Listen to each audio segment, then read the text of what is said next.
Age of Adaline stars Blake Lively as a woman who was born in the early 1900s, and a situation happened to her one night where she got into this car accident and was struck by lightning, and she never ages. She always stays in her mid-20s, and this now takes place in 2014-15, around that time, and everything she's done in the past, you know, running away from people and her daughter, trying to stay away from like the authorities and FBI because she's always changing her identity so she never gets caught and, you know, pretty much gets experimented on. So she has this thing where she never gets too deep into a relationship because she could never grow old with that person until she meets this young man on New Year's Eve, and she starts to have these feelings for him, and she takes things further than she's ever done before. And when she meets the parents, certain things are brought back from her past. I wasn't really looking forward to this movie that much. I thought it had a pretty good premise and focused a lot on the past and the future and how time affects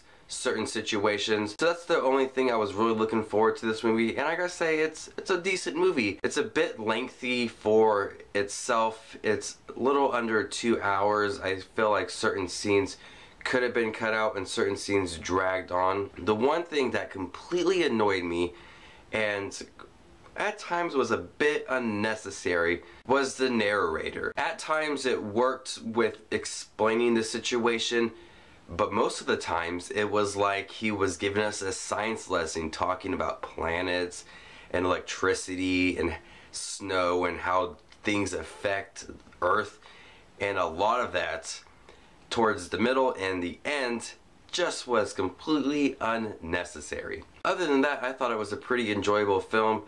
Some pretty good emotional scenes from Blake Lively that got me choked up a little bit and the whole theater choked up. But you can just tell deep down inside this character that she wants this relationship, but she's holding back from everything from her past. And Blake Lively did a great job showing off that side of the character. I thought Harrison Ford was a great character here as well, adding a lot to Blake Lively's past and her future, and, you know, some pretty good emotions in there. It's nice to see Harrison Ford on screen once again before Star Wars. The different period pieces from the 20s and the 50s and the 70s and the 2000s, I thought was handled really well with the costume designs, the set pieces.